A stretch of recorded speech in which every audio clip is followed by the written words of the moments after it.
estrada e bora conhecer mais uma cidade da região metropolitana de Belo Horizonte. E desta vez vamos dar uma volta por uma cidade que tem diversas atrações, gastronomia riquíssima, cultura, natureza e muitas, mas muitas experiências. Hoje é dia de conhecermos um pouquinho de Brumadinho. Vamos lá comigo?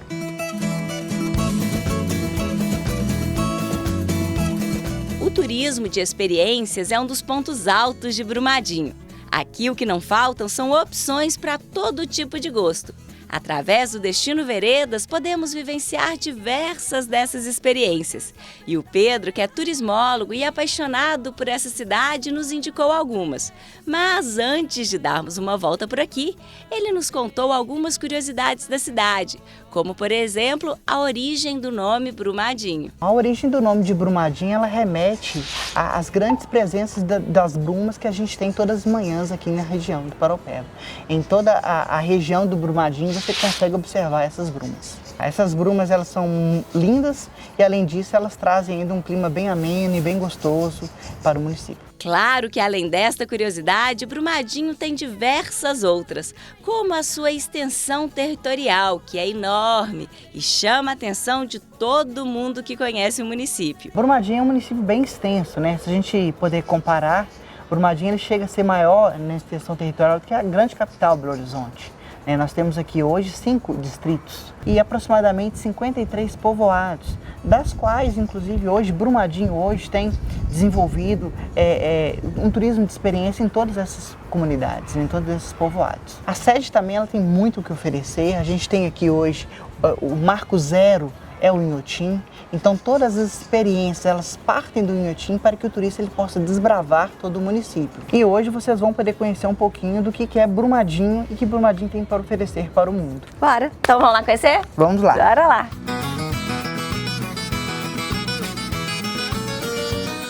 E lá fomos nós. Seguimos a dica do Pedro e fomos para o Inhotim.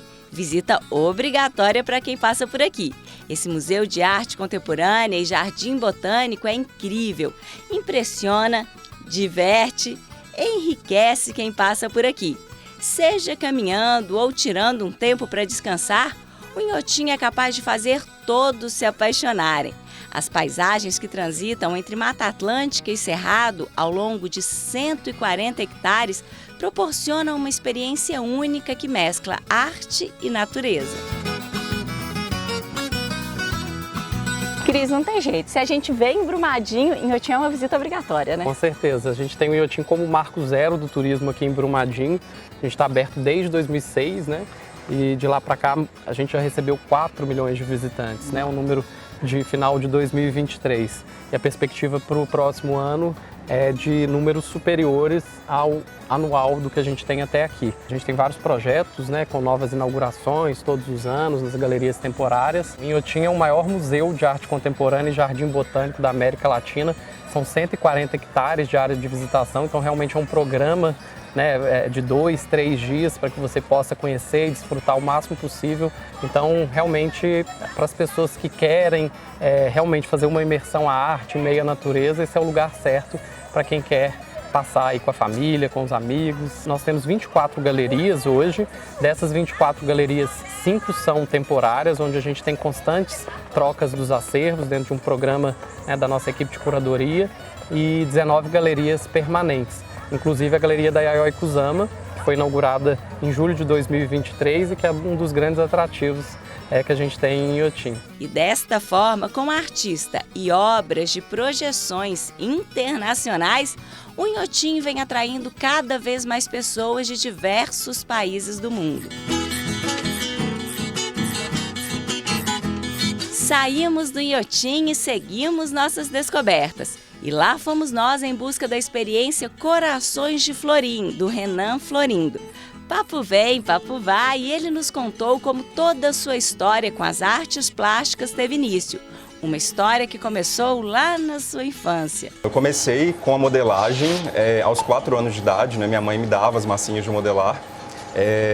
Mas eu tenho a memória, assim, a partir dos 7 anos, né, de fazer essas modelagens e tal. Para mim foi um diferencial na época, quando estourou a febre do Pokémon, eu comecei a modelar todos os Pokémons na época. E uma tia minha, vendo que eu sabia, né, que eu conseguia, tinha aquela habilidade de fazer os bonequinhos ali e tal, me ensinou a fazer a massinha de biscuit na época. E ela era confeiteira, então foi uma das pessoas assim que foi bastante divisor de águas assim nisso também, porque ela me ajudou muito, né, ensinando a técnica da massa. Comecei a fazer e no início fazia mais para mim, para as brincadeiras mesmo. E depois eu comecei a vender na escola, chaveiros, peças pequenas, que os colegas gostavam. E depois isso acabou virando um trabalho assim mesmo, né? Fui para a faculdade, formei em farmácia. Durante o período do curso eu custeava muitos gastos assim que eu tinha, né, durante a faculdade com o trabalho que eu fazia. Teve uma época em que os casais de noivinhos eles eram muito requisitados, então eu acabei sempre onde eu chegava numa cidade onde eu ia estudar, procurava algum ponto ali, uma cerimonialista para mostrar meu trabalho, então eu acabava vendendo esses trabalhos, né, a partir delas. E depois eu fui para Belo Horizonte para fazer o mestrado em neurociências.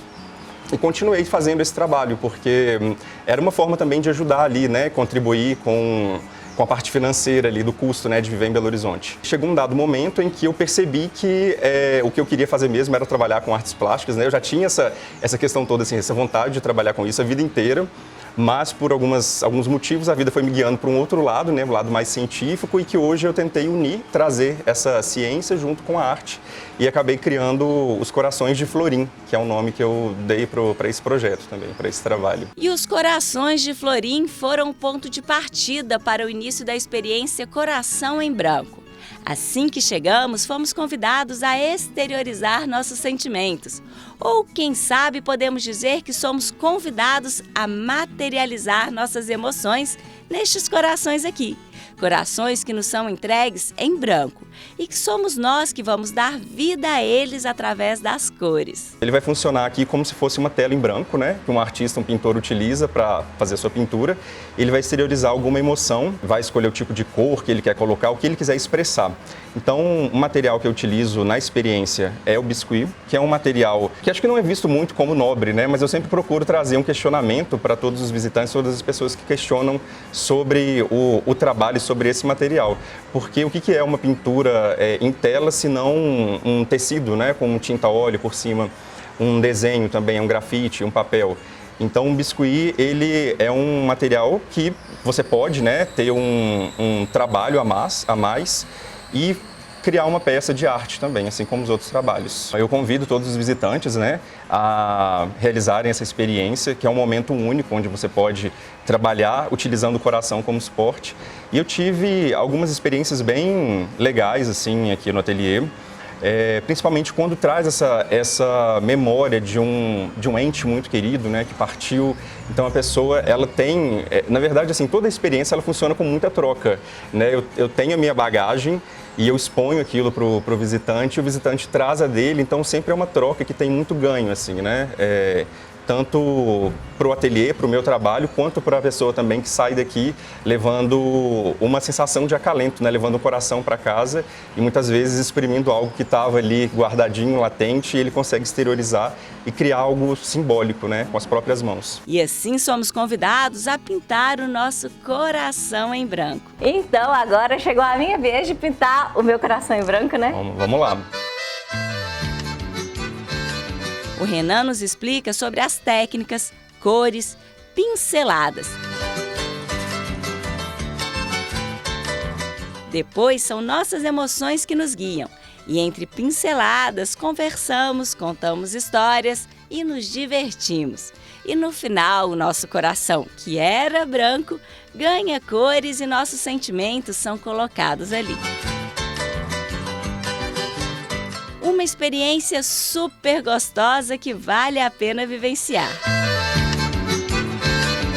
Brumadinho é cheia de gente receptiva que abre seus corações e suas portas para nos receber. Foi o caso da Isabela, que além de amar essa cidade, nos recebeu com tantas comidas deliciosas. Coisa de mineiro, né? De gente que mostra que receptividade é um dos nossos grandes diferenciais. Eu sou de Brumadinho, amo a minha cidade. amo tudo que ela propõe, sabe? Eu acho que a gente está dentro de um potencial turístico tão fantástico, tão atrativo, porque a gente tem aqui, ó, logo aqui, no nosso quintal, o Inhotim, que é maravilhoso, sabe? Tanto em botânica quanto em vegetação, em obras, né? Riquíssimo em obras. Nada melhor que poder estar aqui, chamar o turismo para cá, para o nosso coração. A gente é isso, a gente é verdadeiro, né? Uma questão da mineridade mesmo, de trazer o conforto das pessoas, tudo tão acolhedor que a pessoa vem e não quer sair daqui, sabe? E não quer sair mesmo. Brumadinho é receptiva e cheia de surpresas. Aqui a gente caminha um pouquinho e descobre novas histórias, como essa outra experiência aqui, a imersão ao mundo cervejeiro. Pois é, Brumadinho também produz boa cerveja. A imersão no mundo cervejeiro, né? Então a experiência é um pouquinho da minha experiência que eu passo para quem vem aqui, né? Que eu era muito interessado por cerveja, né? Pesquisei um pouco, tal, queria saber, sempre tive uma vontade lá no fundo de fazer cerveja, mas nunca tinha oportunidade, sempre trabalhando, sempre mexendo com as coisas, né? E então, o que me propiciou isso? Uma crise de estresse, daquelas, né? Trabalhava na metalurgia, sou engenheiro mecânico, tá? E aquilo foi me deixando até o ponto que eu estourei. Quando eu estourei, eu falei, vou fazer o quê? Aí eu fazia cerveja, eu já tinha começado a fazer cerveja em casa, né? Então eu achei um louco, que é o meu sócio, o Breno, tá? A gente começou a fazer cerveja lá em casa, né? Naquelas panelinhas que tá ali, fazia pra gente, né? Um mês a gente fazia, no mês seguinte a gente fazia outra e bebia a anterior, fazendo um churrascão, né? Bem bom ali. E quando virou profissão, né? Foi justamente depois dessa crise de estresse que a gente abriu aqui, né? E hoje nós passamos um pouquinho dessa experiência para o pessoal. A Bebrum nasceu também com um propósito, além do propósito vender cerveja, né? Bacana. Ela tem o propósito de trazer orgulho para a população de Brumadinho daquilo que a gente faz, né? Está na nossa visão. Nós queremos ser a melhor cervejaria do Vale do Paraopeba. Não a maior. Não tá, não. A gente, né, não quero mais estresse. Quero viver bem. E aí nós começamos a fazer. Então, o que é a visita? Nós vamos passar pelo nosso processo, né? É uma fábrica gigantescamente pequena, tá? Vocês vão ver que a gente passa até de lado, assim, tá? Mas dá para conhecer. É exatamente a mesma coisa de uma cervejaria grande, mas as coisas são feitas com mais amor. Né? Bacana. É isso que vocês vão ver lá. Então bora conhecer. Bora lá? Bora brejar? Bora brejar. E lá fomos nós conhecer algumas das muitas curiosidades da produção de cerveja. O que nós temos aqui, Lu? Esse aqui é o nosso estoque, né? Então não existiria cerveja se não existisse um grão, tá?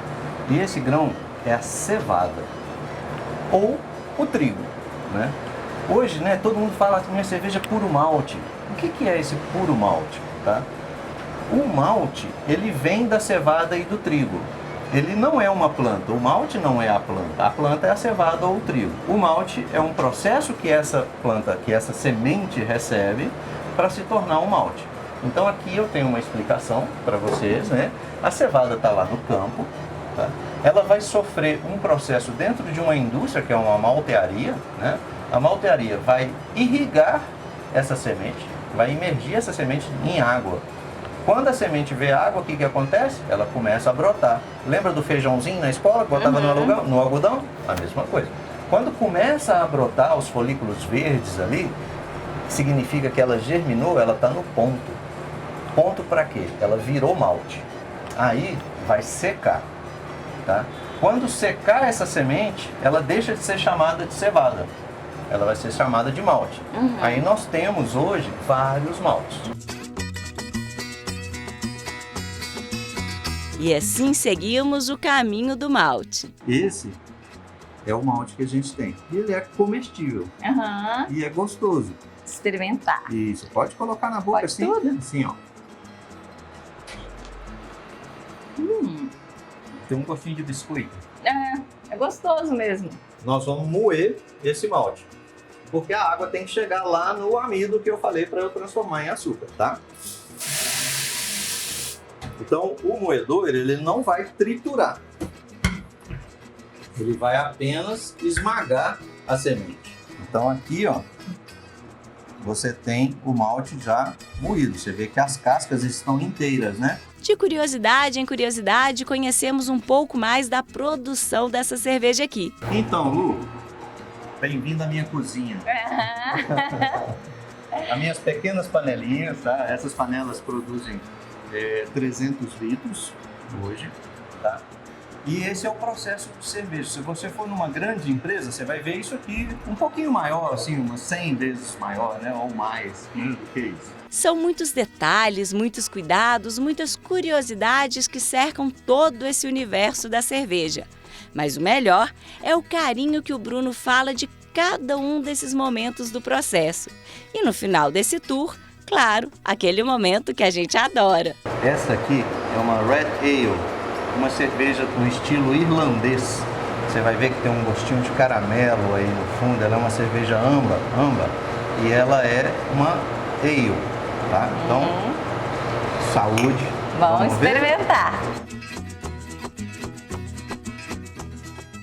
E aí, quer um copinho?